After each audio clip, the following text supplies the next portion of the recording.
Salut candidats et candidates aux différents examens de baccalauréat. Aujourd'hui, je suis encore là pour une autre série d'exercices concernant le champ électromagnétique qu'on appelle le champ magnétique B.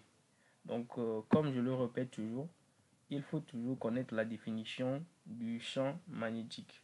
D'abord, le champ magnétique, c'est quoi? C'est une notion qui permet de décrire comment la force magnétique est distribuée dans l'espace. Donc, c'est cette courte définition que je vais vous présenter. Donc, sans plus tarder, on va aller au vu du sujet. Mais n'oubliez pas de vous abonner, de liker la vidéo, de partager. Ça me coûte totalement rien de liker cette vidéo, de partager. Moi, ça me fait du bien, ça me fait de la force. Donc, on y va. Voilà, on dit l'axe d'un solénoïde. Donc, un solénoïde, c'est une bobine dont la longueur est 10 fois supérieure à son rayon. Donc, lorsque le solénoïde est considéré comme une bobine, donc sa longueur doit être 10 fois supérieure à celle du rayon. Donc, l'axe d'un solénoïde est perpendiculaire au plan du méridien magnétique. Au centre de ce solénoïde, on a placé une aiguille aimantée mobile autour d'un axe vertical. Lorsque le solénoïde est parcouru par un courant électrique, l'axe de l'aiguille fait avec l'axe du solénoïde un angle aigu alpha égale à 43 degrés. Calculer l'intensité I du courant, on donne le nombre de spies du solénoïde égal à N égale 1400. Donc, pi, la longueur du solénoïde égale à 32 cm. La composante horizontale du champ magnétique B, pH égale à 2,0 fois 10 puissance moins 5 Tesla.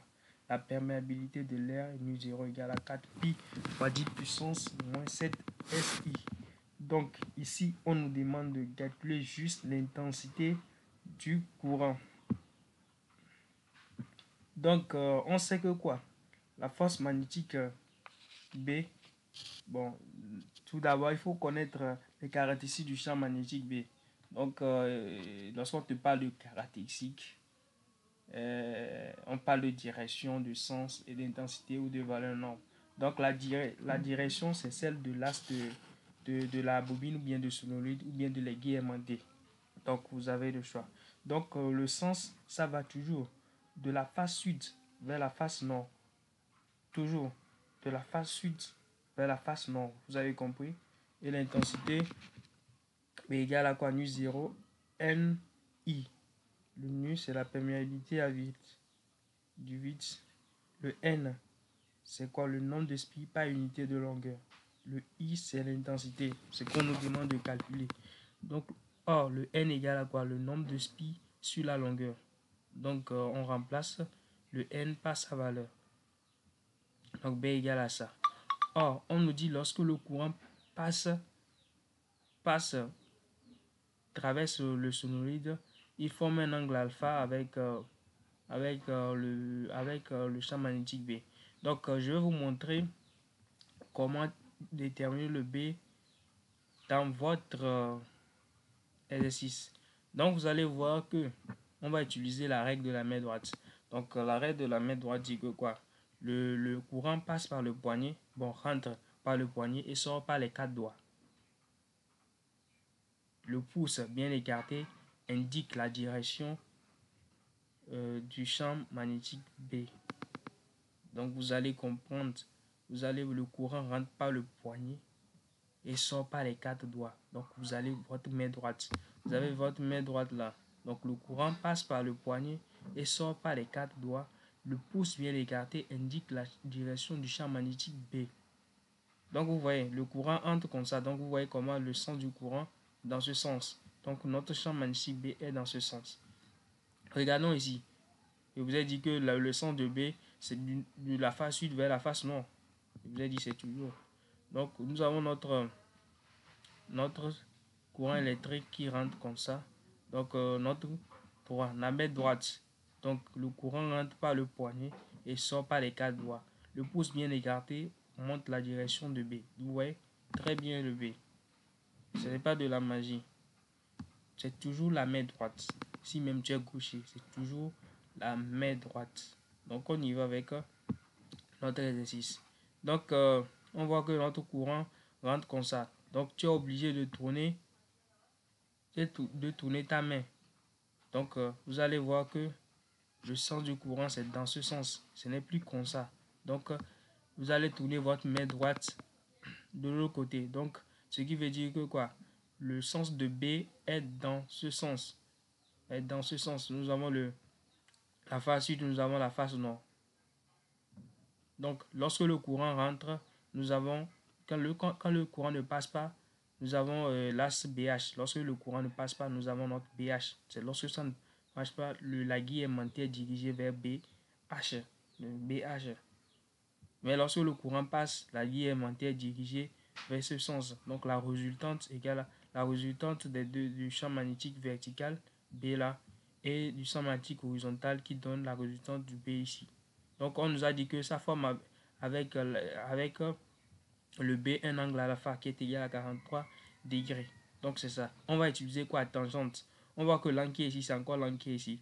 Donc, lui, il est au niveau côté opposé et lui, il est au niveau du côté adjacent. Vous êtes d'accord avec moi? Donc, si on utilise tangente alpha égale à quoi? Côté opposé, le côté opposé qui est BH sur le côté adjacent. Vous allez voir, ça va être BH sur B. Donc, on tire notre B. B égale à BH sur tangente alpha. Donc, on va juste remplacer. Donc, on remplace. D'où notre I égale à BHL sur nu 0, grand N tangente alpha. Donc, on connaît notre BH qui est 2 fois 10 puissance moins 5 fois 0,32. Parce qu'on a donné 100 cm. Donc, vous êtes obligé de convertir 100 mètres. Sur 4 pi fois 10 puissance moins 3 qui est le nu 0, le N qui est 1400 et la tangente alpha 43 degrés. Donc, I égale à quoi? 3,9 fois 10 puissance moins 3 alpha. Il y a d'autres dans d'autres exercices. Nous avons, bon, on ne nous précise pas alpha. On ne va pas vous préciser que alpha fait un truc là. Vous êtes censé voir que lorsque le courant ne passe pas, la guille aimantée est dirigée vers le BH. Donc, lorsque le courant passe, la guille aimantée est dirigée dans ce sens. Donc, ça va former un angle alpha avec l'horizontale. Donc, lorsqu'on ne vous précise pas, vous êtes censé, lorsque le courant ne passe pas, les guies aimantées dirigées dans ce sens. Lorsque le courant passe, les guies aimantées dirigées dans ce sens. Vous voyez les guies aimantées, dirigées dans ce sens. Lorsque le courant ne passe pas, ça va dans le BH. Donc, vous voyez. Donc, c'est tout ce que je voulais vous présenter ici. La façon dont il faut placer votre main droite pour pouvoir déterminer l'intensité du courant. L'intensité pour déterminer le champ magnétique B. Et c'est tout. J'espère bien que vous avez suivi et vous avez pris note de ce que j'ai dit. Si vous avez des questions, je suis là pour vous répondre. Donc, je suis là pour vous répondre. Hein. Donc, vous êtes obligé. Si vous voulez, vous pouvez poser les questions. Moi, je suis là pour répondre à vos questions et à vos exigences. Donc, on se dit à plus pour une autre vidéo.